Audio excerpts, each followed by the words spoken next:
আমরা যেই ব্যক্তির সম্পর্কে বারবার আলোচনা শুনেছিলাম, জনাব বাইজিদ খান পন্নী, না? আমি তার আগে একটু কথা বলতে চাই। মহান রব আল্লাহ রাব্বুল আলামিন কুরআনুল কারীমের সূরা আলে ইমরানের 19 নম্বর আয়াতে বলেন, ইন্নাদ-দীন ইনদাল্লাহিল ইসলাম। মহান রব আল্লাহ পাকের কাছে একমাত্র গ্রহণযোগ্য মনোনীত ধর্মই হচ্ছে ইসলাম। বলেন সুবহানাল্লাহ।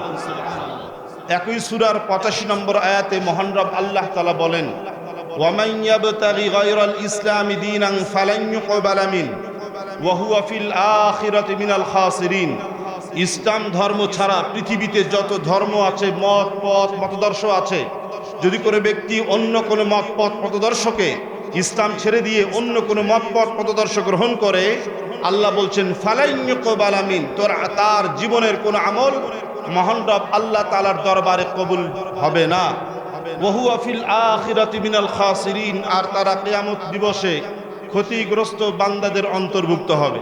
তাহলে বোঝা গেল কুরআনুল কারীম বলছে মহান রব আল্লাহ তাআলার কাছে পছন্দনীয় মনোনীত একমাত্র ধর্মের নাম, জোরে বলেন, ইসলাম ছাড়া জান্নাত যাওয়ার কোনো সুযোগ আছে? আপনারা জোরে বলেন, সুযোগ আছে? অমুসলিম যদি কেউ থেকে থাকে জান্নাত যেতে পারবে? বেঈমান জান্নাত যেতে পারবে? হিন্দু জান্নাত যেতে পারবে? খ্রিস্টান ভাইরা জান্নাত যেতে পারবে?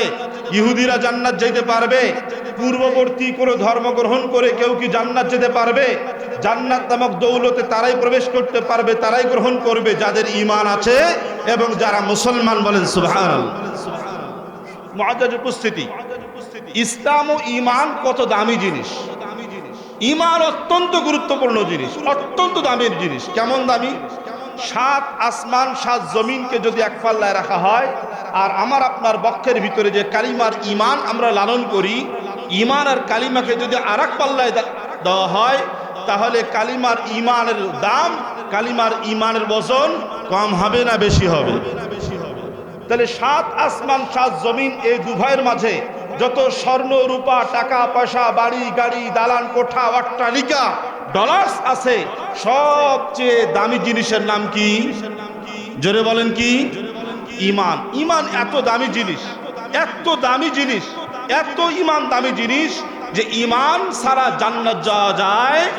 একজন ব্যক্তির অঢেল সম্পত্তি আছে, পৃথিবীর সমস্ত কিছুর সে মালিক ছিল, ঈমান নামক দৌলত নাই, মরার পরে সে জান্নাত যাবে না জাহান্নামে যাবে? আরেকজনের কাছে মাথা গোজাবার ঠাঁই পর্যন্ত ছিল না, কিন্তু তার অন্তরের ভিতরে বক্ষের ভিতরে কালিমার ঈমান লালন করেছে, এর ব্যক্তির ঠিকানা জান্নাত হবে না জাহান্নাম হবে? জান্নাত হবে।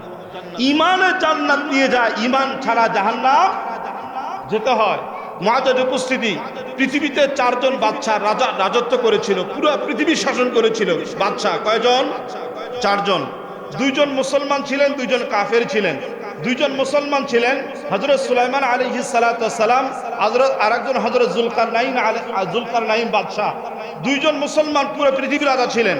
আরো 2 জন অমুসলিম যারা ঈমান গ্রহণ করেন নাই, কিন্তু তারাও পুরো পৃথিবীর রাজা ছিলেন। একজন হচ্ছে নমরুদ, আরেকজনের নাম হচ্ছে বুখতে নাসার। তার সর্বমোট কয়জন হলো? 4 জন। এই 2 জন অমুসলিম বাদশা পুরো পৃথিবীর রাজা ছিল, পুরো পৃথিবীর বাদশা ছিল, বুখতে নাসার এবং নমরুদ। এই 2 জন ব্যক্তি পুরো পৃথিবীর রাজা ছিল, পৃথিবীর সমস্ত সম্পত্তির তারা মালিক ছিল, স্বর্ণ রূপা টাকা পয়সা বাড়ি গাড়ি দালান কোঠা সব কিছুর মালিক ছিল। আজকে তাদের ভিতরে ঈমান না থাকার কারণে তাদের ঠিকানা আজকে জান্নাতে না জাহান্নামে?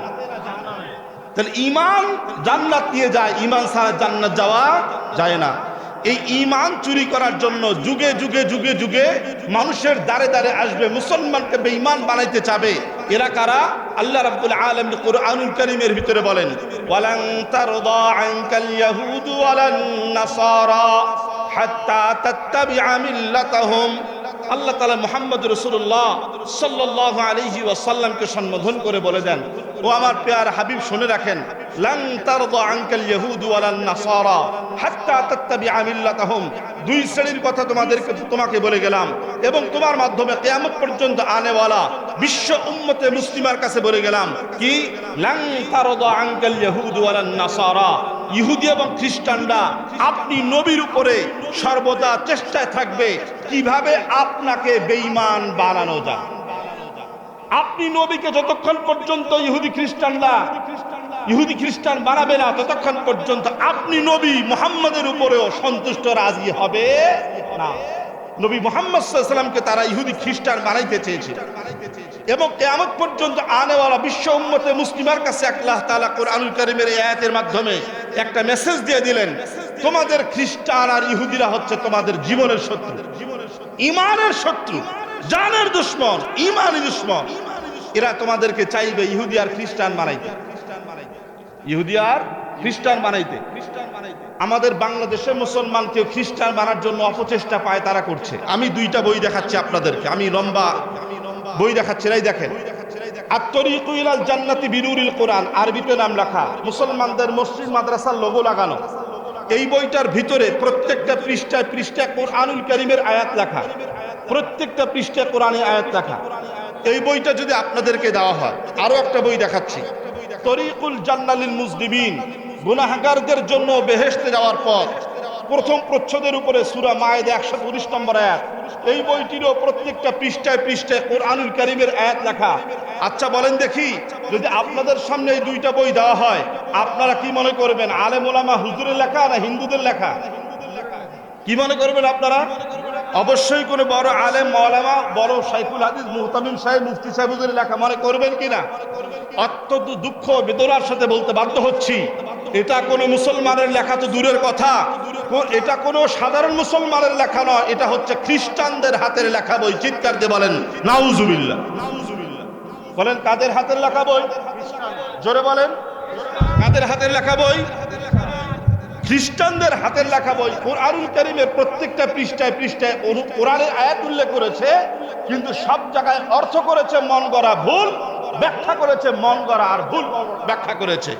আমাদের বাংলাদেশের মুসলমান কোরআন শরীফ আমরা পড়তে পারি না, কোরআন শরীফের অর্থ আমরা বুঝি না, কোরআন শরীফের সঠিক অর্থ ভুল অর্থের মাঝে পার্থক্য করতে পারি না, কোরআন শরীফের ব্যাখ্যা আমরা বুঝি না, কোরআন শরীফের সঠিক ব্যাখ্যা ভুল ব্যাখ্যার মাঝে পার্থক্য করতে পারি না। এমন সহজ সরল মারা মুসলমানদের মাঝে কোরআনুল কারীমের আয়াত সম্বলিত ব্যাখ্যার তাফসীর করে তারা বিভিন্ন বই লিখেছে। তরিকুল জান্নালিল মুজলিমিন, আল কোরআন, আত-তরিকু ইলাল জান্নাতি বিনুরিল কোরআন, কোরআনের আলোকে বেহেশতে যাওয়ার পথ, গুনাহগারদের জন্য বেহেশতে যাওয়ার পথ, এই সমস্ত বই দিয়ে দিয়ে দিয়ে মন গড়া আর ভুল অর্থের ব্যাখ্যা করে মুসলমানকে খ্রিস্টান হওয়ার জন্য দাওয়াত দিচ্ছে। বলেন ঠিক কিনা? কোরআনুল কারীমের আয়াত সম্বলিত বই দিয়ে মুসলমানকে দাওয়াত দেয় খ্রিস্টান হওয়ার জন্য। তাহলে ইহুদি খ্রিস্টানরা বসে আছে না দাওয়াত দিচ্ছে? মুসলমানদেরকে দাওয়াত দিচ্ছে খ্রিস্টান বানানো। যেই কথাটা আল্লাহ তাআলা কোরআনুল কারীমের ভিতরে বলেছেন, মুসলমানদেরকে নিয়ে তাদের ইহুদি খ্রিস্টানদের উদ্দেশ্য হচ্ছে কিভাবে মুসলমানকে বেঈমান বানানো যায়, কিভাবে খ্রিস্টান বানানো যায়, কিভাবে ইহুদি বানানো যায়। বলেন ঠিক কিনা? মুআজ্জাজ উপস্থিতি, এর আরো অনেকগুলি বই আছে, আমি লম্বা আলোচনা সময় নাই, আমি সংক্ষিপ্ত করতেছি। এই বইগুলি বলেন তো, আমি এই বইগুলি দেখানোর আগ পর্যন্ত আপনাদের কাছে যদি এই সমস্ত বই দেওয়া হইতো, আপনারা খ্রিস্টানদের লেখা বই এটা কি বুঝতে পারতেন?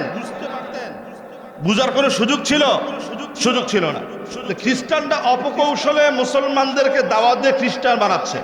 এরকম আরো অনেক গ্রুপ, শুধু খ্রিস্টান আর ইহুদির এদেরকে আমরা চিনি, জানি। আপনারা জানবেন, ওই যে আমাদের বিভিন্ন ওই বর্ষাকালে দেখবেন যে অনেক সময় রাস্তার ধারে বিভিন্ন সময় ব্রিজ কালভার্ট থাকে কিনা, পানির স্রোতের সাথে ব্রিজ আর কালভার্ট দিয়ে বের হয়। বের হওয়ার সময় দেখবেন যে ছোট বড় অনেক মাছ লাফালাফি করে লাফ দেয়। তখন 4-5 জন, অনেক সময় আমরা 4-5 জন, আপনারা কি বলেন ওই যে পাকজাল, আমাদের গ্রামে পাকজাল, আপনারা কি বলেন? পাকজাল, এই যে উপর থেকে দিয়ে যে মারে, সাবা মারে, তো এই সমস্ত জাল 4-5 জন নিয়ে দাঁড়িয়ে থাকে আর বলে এই বড় একটা মাছ লাফ দিয়েছে, মনে হয় এটা কাতল মাছ কিংবা শোল মাছ, এবার কি করতে হবে? এবার আমাদেরকে জাল ফেলতে হবে। 1 2 3 বলার সাথে সাথে 4-5 জন ব্যক্তি একই সঙ্গে পাক জাল মেরে দেয়। দেয় কি দেয় না? এই মাছটা কি জাল থেকে বাইরে হতে পারে? কোনো একটা না কোনো একটা জালের ভিতরে সে আবদ্ধ হয়ে যায়। খ্রিস্টান আর ইহুদিরা দেখছে মুসলমানরা গভীর জলের মাছ, এদেরকে ধরতে হলে শুধু ইহুদি খ্রিস্টান আমরা নিজস্ব পরিচয় আর রূপ নিয়ে যদি যাই, মুসলমানরা আমাদেরকে গ্রহণ করবে না, ইহুদি খ্রিস্টান হবে না। এজন্য খ্রিস্টানরা, ইহুদিরা অনেকগুলি তাদের নিজস্ব ভাড়াকৃত অনেক নিজস্ব লোক তৈরি করেছে, জাল বুনেছে। সবার উদ্দেশ্য হচ্ছে মুসলমানকে বেঈমান বানিয়ে ঈমান হরণ করে অন্ধকারের তথা জাহান্নামে নিয়ে যাওয়া। বলেন ঠিক কিনা? অনেকগুলি দল তারা বানিয়েছে, তার মধ্যে একটা দলের নাম হচ্ছে কাদিয়ানি। বলেন কি জানি? এরা মুসলমান নয়, ওরা ইহুদি খ্রিস্টানদের তৈরি করা একটা জাল। আর একটা হচ্ছে হিজবুত তৌহিদ, এটাও মুসলমানদেরকে ধর্মান্তরিত করার জন্য খ্রিস্টানদের তৈরি করা একটা জাল। আহলে কোরআন একটা গ্রুপ আছে, বলেন কি? আহলে কোরআন জাওরানির ওদিকে আছে আহলে কোরআন, এবং হচ্ছে কাশিম বাজারের ওদিকে আছে কাদিয়ানি। কাশিম বাজারে আছে কাদিয়ানি, আপনার এই যে জাওরানি বাজারের পাশে আছে হচ্ছে আহলে কোরআন। এরা মুসলমান দাবি করে, আর আসলে মুসলমান নয়। তো এই অনেকগুলি জাল বলেছে, তার মধ্যে একটা হচ্ছে হিজবুত তৌহিদ।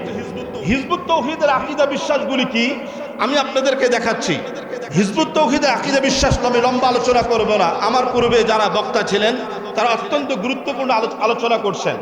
হিজবুত তৌহিদের জীবনী সম্পর্কে আমি দুইটা কথা বলি। দেখেন, হিজবুত তৌহিদের প্রতিষ্ঠাতা ইমাম বায়েজিদ খান পন্নী। নাম কি বলেন? জোরে বলেন না। এমামুজ্জামান বায়েজিদ খান পন্নী। ওরা আবার ইমাম বলে না, বলে এমাম। ইসলাম বলে না, বলে আসলাম। তো এই হিজবুত তৌহিদের প্রতিষ্ঠাতা ইমাম বায়েজিদ খান পন্নী, সে 1925 সালে জন্মগ্রহণ করে 2012 সালে মৃত্যুবরণ করে, এবং সে 1995 খ্রিস্টাব্দে হিজবুত তৌহিদ নামক একটি সংগঠন তৈরি করে, আবিষ্কার করে। কত সালে তৈরি করে হিজবুত তৌহিদ সংগঠন? বলে 1995 সালে। এবং এই ইমামুজ্জামান বায়েজিদ খান পন্নী মৃত্যুবরণ করছে 2012 সালে। সে তার পরিচয় দেখেন, সে একজন পেশা হোমিও ডাক্তার ছিল। বাড়ি কোথায়? টাঙ্গাইল জেলার অন্তর্গত করটিয়া ইউনিয়নের পন্নী পরিবারে জন্মগ্রহণ করেছেন। একজন পেশায় হোমিও ডাক্তার ছিল। ইসলামিক কেমন গুরুত্ব, অনেক গভীর কোন জ্ঞানের অধিকারী ছিল। গভীর তো দূর কি বাদ, কোরআন শরীফ বিশুদ্ধ আকারে পড়তে পারতেন না। এটা কি আপনারা জানেন? ইমামুজ্জামান বায়েজিদ খান পন্নী কোরআন শরীফ বিশুদ্ধ আকারে পড়তে পারেন না, এতটাই মূর্খ। এবং বর্তমান তার জামাতা, মেয়ের জামাই, তার মৃত্যুবরণ করার পরে তার জামাতা, মেয়ের স্বামী তথা জামাই হুসাইন মোহাম্মদ সেলিম, বাড়ি হচ্ছে কুমিল্লা জেলার চৌমুহনীতে তার বাড়ি। সে হচ্ছে হিজবুত তৌহিদের বর্তমান ইমাম।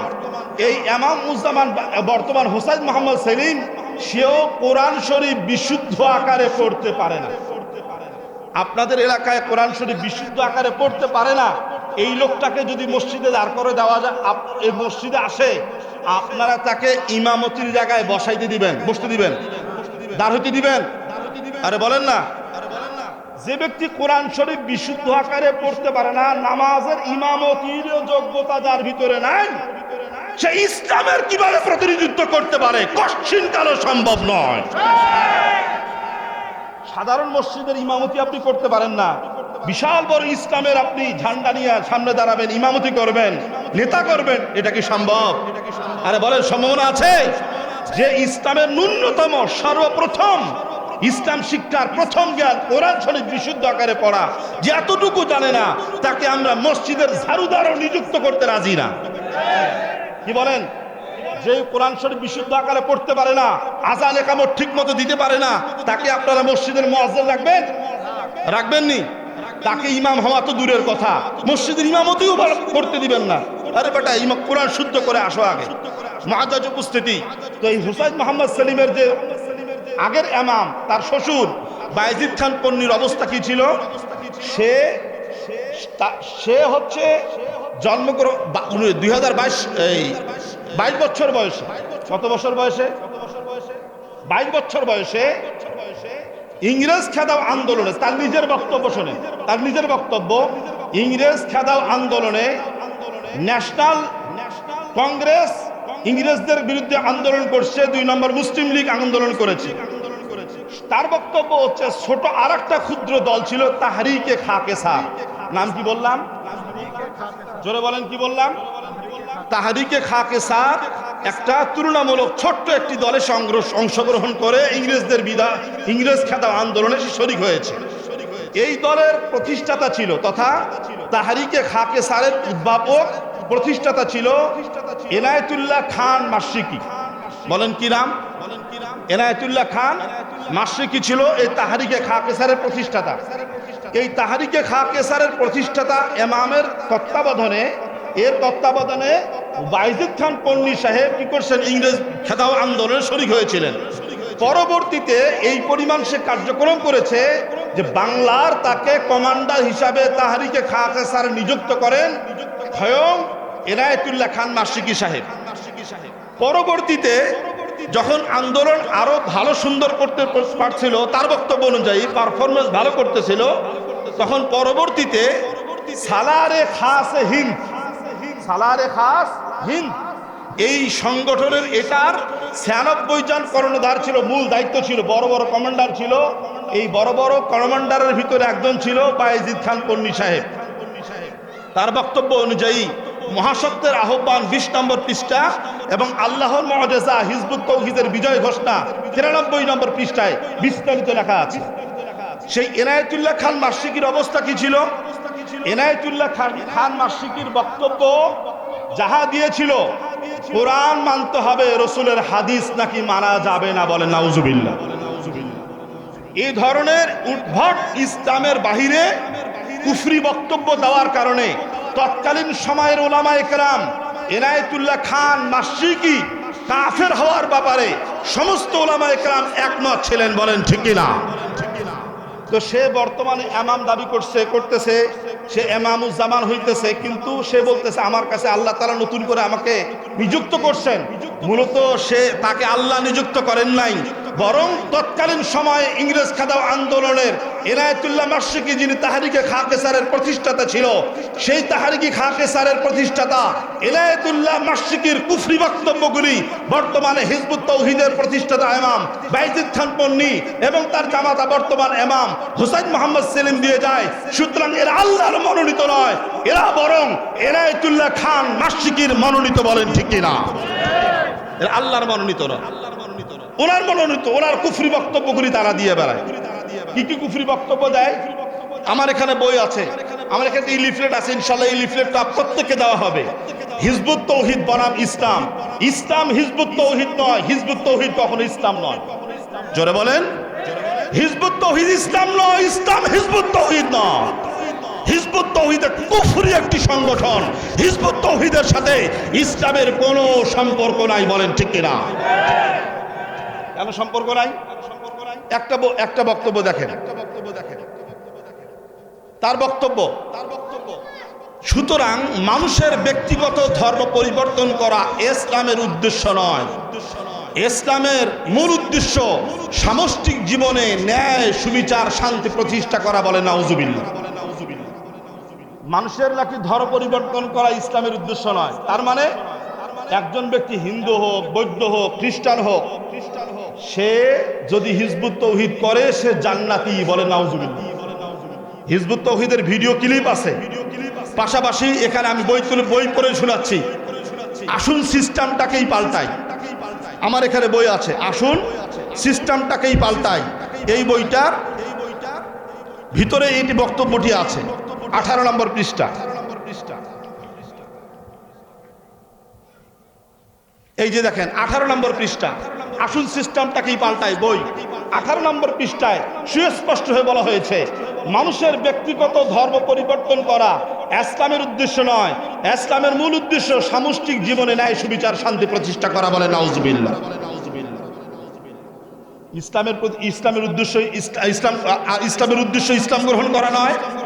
একটা হিন্দু, বৌদ্ধ, খ্রিস্টান জান্নাত যেতে পারবে? আর বলেন পারবে? তার আরো বক্তব্য দেখেন, আরো পরিষ্কার হয়ে যাবে। দেখেন, ইসলামের শেষ সংস্করণ এসে যাওয়ার পরও ইসলাম গ্রহণ না করে পূর্ববর্তী ধর্ম বিশ্বাসে স্থির থেকে কেউ কি স্বর্গ যেতে পারবে? এর জবাব হচ্ছে হ্যাঁ, অবশ্যই তাদেরও জান্নাতে যাওয়ার পথ খোলা আছে। বলেন নাউজুবিল্লাহ। জোরে বলেন না। আচ্ছা, পূর্ববর্তী ধর্মে হিন্দু, বৌদ্ধ, খ্রিস্টান ধর্ম গ্রহণ করিয়া ওই ধর্মে স্থির থেকে কেউ কি জান্নাত যেতে পারবে? আরে বলে পারবে?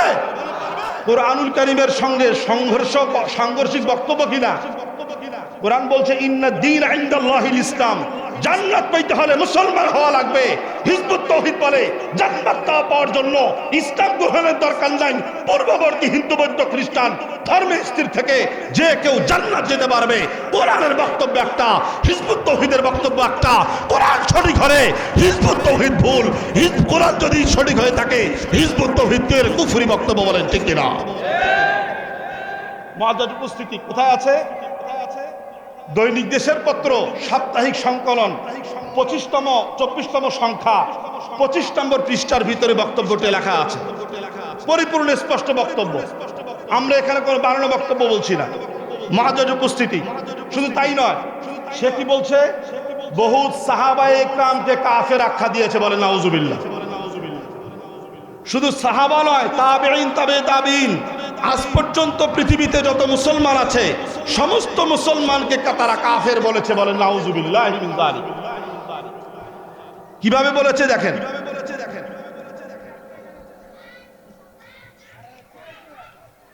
মুআজ্জাজ উপস্থিতি দেখেন, এখানে বই দেখেন, বইয়ের নাম ইসলামের প্রকৃত রূপরেখা। বইয়ের নাম কি বলেন না? বইয়ের নাম কি? ইসলামের প্রকৃত রূপরেখা। এই বইটার 7 নম্বর পৃষ্ঠা। কয় নম্বর পৃষ্ঠা? জোরে বলেন, কয় নম্বর পৃষ্ঠা? 7 নম্বর পৃষ্ঠা। সে লিখতেছে আল্লাহ রসুলের প্রকৃত ইসলাম ও মুসলিম জাতি। 2 নম্বর, বর্তমানে বিকৃত ইসলাম ও এ জাতি। বর্তমানে আল্লাহর রসুলের প্রকৃত ইসলাম ও মুসলিম জাতির সংখ্যা কত? সংখ্যায় 5 লাখের মতো, বলেন নাউজুবিল্লাহ।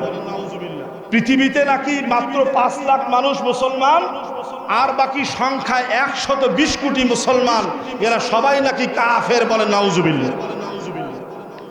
আপনাদেরকে কি বলতে, মুসলমান বলছে না কাফের বলছে? জোরে বলেন। আর কি বলেছে আপনাদেরকে?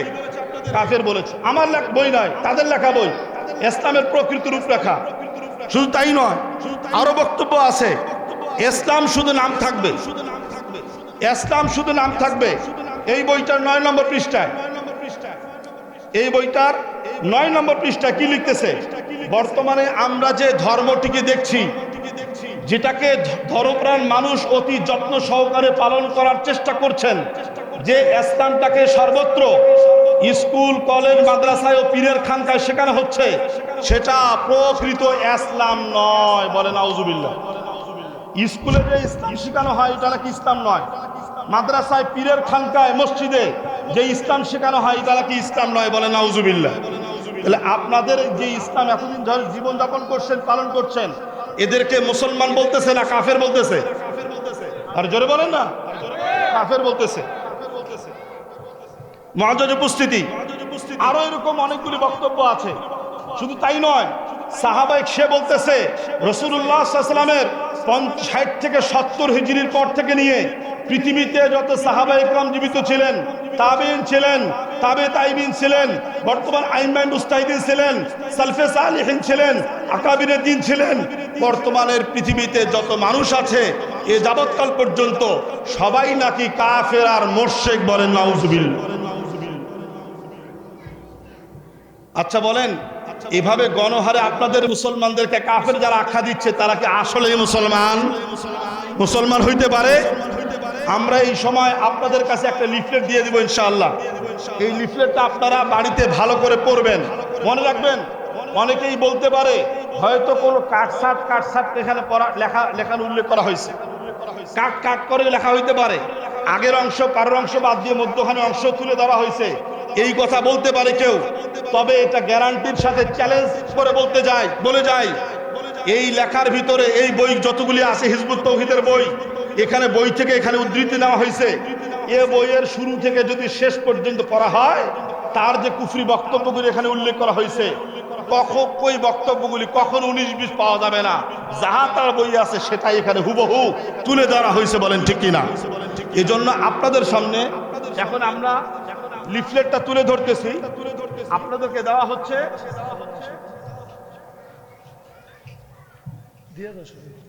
সবাইকে লিফলেটটা দেওয়া হচ্ছে, আপনারা এই লিফলেটটা সবাইকে দেন, একটা একটা করে সবাইকে দেন।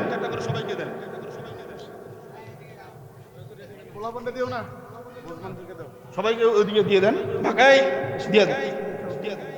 জি, এরপরে হচ্ছে আমি আপনাদেরকে তুলে দেব একটা কথা বলতেছি, শোনেন ভাই, লিফলেটটা নেই, আর একটা কথা তুলে শুনে ভালো করে, গুরুত্বপূর্ণ শুনি নেই, সময় অনেক সংক্ষিপ্ত, না হয় লম্বা আলোচনা করা যাইত।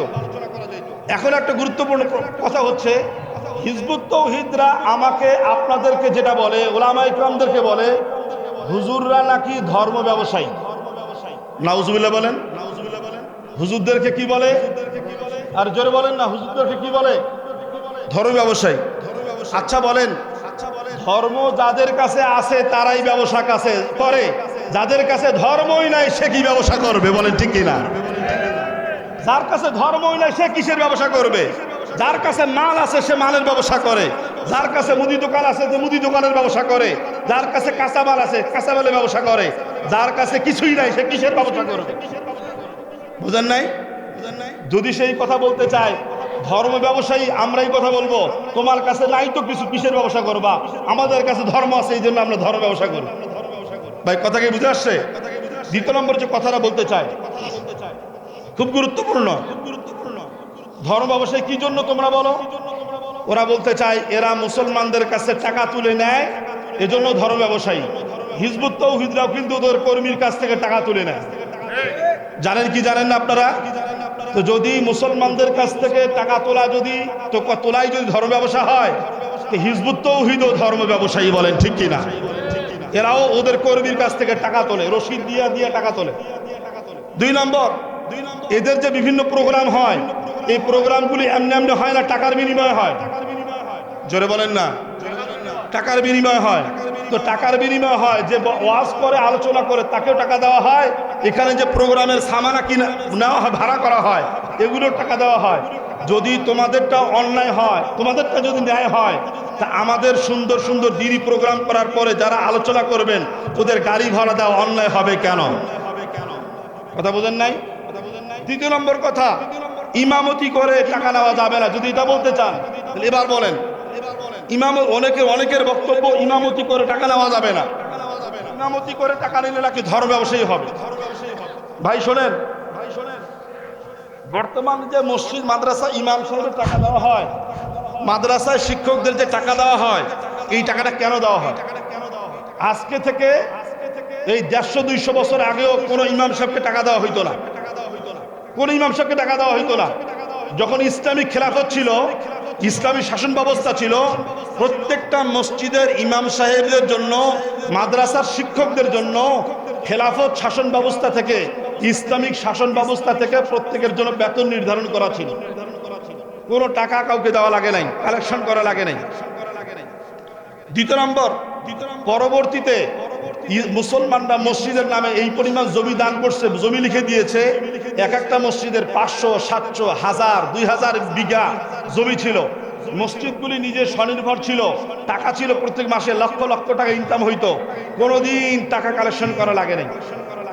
পরবর্তীতে ইংরেজরা যখন বাংলাদেশে, হিন্দুস্তানে আসছে, আসার পরে মসজিদ মাদ্রাসাগুলি ভেঙ্গে চুরমার করে দিয়েছে, মুসলমানকে গণহত্যা চালিয়েছে, মা বোনদেরকে ধ্বংস করছে, সর্বশেষ মসজিদ মাদ্রাসা আলেম ওলামাকে জবাই করছে, কোরআনগুলোকে পুড়িয়ে দিয়েছে।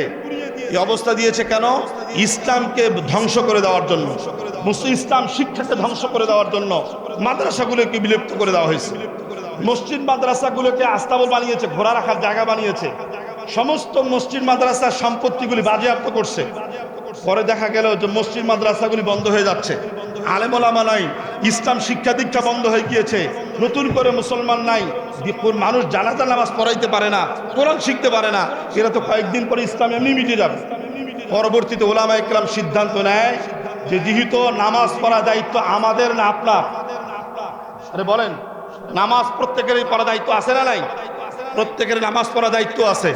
এখন নামাজ যদি আপনি এক সময় পড়েন, আরেকজন আরেক সময় পড়ে, নামাজ যদি জামাত যদি না হয়, ইসলামের বিধান জামাত আদায় করা, জামাতের সাথে নামাজ পড়া আদায় করা ওয়াজিব।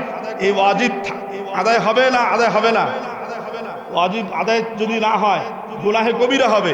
তো এই জন্য যেহেতু এক এক সময় এক একজন নামাজ পড়লে বিশৃঙ্খলা তৈরি হবে, এজন্য ইমাম সাহেব দরকার, যিনি 5 ওয়াক্ত নামাজে আজান দিবে, ইমামতি করবে। এই জন্য পরবর্তীতে কাজ করতে গেছে 0.5 কিলোমিটার দূরে, টাইম মতো আসতে পারবে নামাজ পড়াইতে, সঠিকভাবে নামাজ আদায় হবে না, বিশৃঙ্খলা তৈরি হবে। পরবর্তীতে এই সিস্টেম জারি করা হয়েছে, টাকা দিয়ে ইমাম সাহেবকে রাখা। এখন হোসেন মোহাম্মদ সেলিমের বক্তব্য হচ্ছে টাকা দিয়ে ইমাম দেখার দরকার নাই, এটা ধর্ম ব্যবসা হবে। তার উদ্দেশ্য হচ্ছে ইমাম সাহেব যদি মসজিদে নিয়োগ না থাকে, সঠিকভাবে জামাতের সাথে নামাজ হবে। বলেন মাদ্রাসায় যদি পড়াশোনা না হয়, নতুন করে আলেম দিনদার মুসলমান কোরআন শিক্ষা চর্চা চালু থাকবে না বন্ধ হয়ে যাবে? মূল উদ্দেশ্য তাদের মসজিদ বন্ধ করে দেওয়া, নামাজকে বন্ধ করে দেওয়া, মাদ্রাসাগুলোকে বন্ধ করে দেওয়া, দিন শিক্ষাকে বন্ধ করা মূল উদ্দেশ্য। সরাসরি এই কথা বললে পিঠের সামনে থাকবে। এজন্য প্রকারান্তে ঘুরি পেঁচাইয়া বলে ইমামতি করা ধর্ম ব্যবসায়ী, মাদ্রাসায় পড়ানো ধর্ম ব্যবসায়ী, বলেন নাউজুবিল্লাহ। মহজ্জত উপস্থিতি, সর্বশেষ যে কথাটা বলতে চাই, আচ্ছা বলেন এই হিজবুত তৌহিদ যারা হয়েছে, সর্বশেষ বলতে চাই হিজবুত তৌহিদ যারা হয়েছে, এদেরকে পেট কেটে অপারেশন করে হাত পা কেটে কি হিজবুত তৌহিদ বানাইছে? জোরে বলেন না। তাহলে এদেরকে দাওয়াতের মাধ্যমে হিজবুত তৌহিদ বানানো হয়েছে। কিসের মাধ্যমে বলেন? জোরে বলেন কিসের মাধ্যমে? দাওয়াত দেওয়ার মাধ্যমে। দাওয়াত দিয়ে, এরা আগে হিজবুত তৌহিদ ছিল না, কেউ না কেউ দাওয়াত দিয়েছে, পরে এরা হিজবুত তৌহিদ হয়েছে। এজন্য যারা হিজবুত তৌহিদ হয়েছে এদেরকে যদি আমরা মারপিট করি, বাড়ি আগুন দিয়ে জ্বালাই দেই, পুরাই দেই, মারপিট করি, আচ্ছা বলেন এরা হিজবুত তৌহিদ থেকে ফিরে আসবে? কখনো নয়। যদি কেউ বিষ পান করে, বিষ খায় কোন দিক দিয়া? আরে বলেন না, বিষ খায় কোন দিক দিয়ে? বিষ বাহির করার রাস্তা কোনটা? বিষ ঢোকার রাস্তা যেটা, বের করার রাস্তাও সেটা। হিজবুত তৌহিদ বানিয়েছে দাওয়াতের মাধ্যমে, হিজবুত তৌহিদ থেকে ফিরাইতে হবে দাওয়াতের মাধ্যমে। হাতে পায়ে ধরে বুঝাইয়া আবার হিজবুত তৌহিদ থেকে ফিরে নিয়ে আসতে হবে। এজন্য ভাই হিজবুত তৌহিদের বাড়িঘর জ্বালাবো না, উত্তেজিত হয়ে এদেরকে মারধর করবো না, মারামারি ঝগড়া করবো না, আমাদের সাম্প্রদায়িক সম্প্রীতি নষ্ট করবে না, পরিবেশ নষ্ট করবো না। যারা হিজবুত তৌহিদ হয়েছে এদেরকে আমরা হাতে পায়ে ধরে বুঝাবো। পারা যাবে ইনশাআল্লাহ? কি বলেন, পারা যাবে ইনশাআল্লাহ? হিজবুত তৌহিদ সম্পর্কে এরা যে কাফের, এরা যে বেঈমান হয়েছে, এরা বুঝতে পারে নাই, না বুঝার কারণে হিজবুত তৌহিদ হয়েছে। যদি এরা বুঝতে পারে এটা কুফরি মতবাদ, তারা কি হিজবুত তৌহিদ থাকবে না ফিরে আসবে? এজন্য আমরা বুঝাবো, দাওয়াত দেবো ইনশাআল্লাহ। এজন্য নতুন করে কেউ হিজবুত তৌহিদ হব না। আলোচনার মাধ্যমে আপনাদের কাছে পরিষ্কার হয়েছে হিজবুত তৌহিদ কাফের, এখানে যাওয়া যাবে না। কেউ যদি হিজবুত তৌহিদের দাওয়াত নিয়ে আপনার বাড়িতে আসে, আপনি উলামায়ে কেরামদের শরণাপন্ন হব। উলামায়ে বলবো, ভাই ঠিক আছে, তুমি যেই দাওয়াতটা আমাকে দিচ্ছ ওই দাওয়াতটা দিয়ে হুজুরের কাছে দাও। যদি হুজুরের কাছে দিয়া হুজুরকে বুঝাইতে পারো, হুজুর যদি হিজবুত তৌহিদ হয়, আমরা এলাকার সবাই মিলে হিজবুত তৌহিদ হয়ে যাব। আমার কথা কি বুঝতে পারছেন? আমাদের কাছে আসলে আমরা বুঝাইতে পারবো ইনশাআল্লাহ। এই জন্য আপনারা কখনো দাঙ্গা হাঙ্গামা ফিতনা ফাসাদ তৈরি করবেন না, পরিবেশ নষ্ট করবেন না। আপোষের মাধ্যমে মিল মোহাব্বত ঠিক রেখে, মোহাব্বত আন্তরিকতার সাথে হাতে পায়ে ধরে তাদেরকে বুঝাইতে হবে। আল্লাহ তাআলা আমাদের সবাইকে বুঝার এবং আমল করার তৌফিক দান করেন। তৌহিদের অর্থ, তৌহিদের উদ্দেশ্য হচ্ছে ব্যক্তি জীবনে ইসলামের সমস্ত বিধিবিধান মেনে স্রষ্টা মালিকের পরিচয় লাভ করা, সেই অনুযায়ী তাকে সন্তুষ্ট অর্জন করে জান্নাত নামক দৌলতকে গ্রহণ করা, জান্নাত নামক দৌলত তাকে পেয়ে যাওয়া। এটাই হচ্ছে ইসলাম এবং তৌহিদের মূল উদ্দেশ্য। এছাড়া যত বলা হয় এই সমস্ত এই উল্টাপাল্টা কাজ করা, একটাও ইসলামের মূল উদ্দেশ্যের ভিতরে নাই। আল্লাহ তাআলা আমাদেরকে বুঝার তৌফিক দান করেন। নামাজের সময় হয়ে গিয়েছে। আমরা যারা এখনো এখানে আছি, আমরা অতি দ্রুত যারা উজু নাই উজু করে নেই, উজু করার পরে আমরা মসজিদে জামাতের সাথে নামাজ আদায় করবো ইনশাআল্লাহ। আল্লাহ তাআলা আমাদের সবাইকে বুঝার এবং আমল করার তৌফিক দান করে দেন। আসসালামু আলাইকুম ওয়া রাহমাতুল্লাহি ওয়া বারাকাতুহু।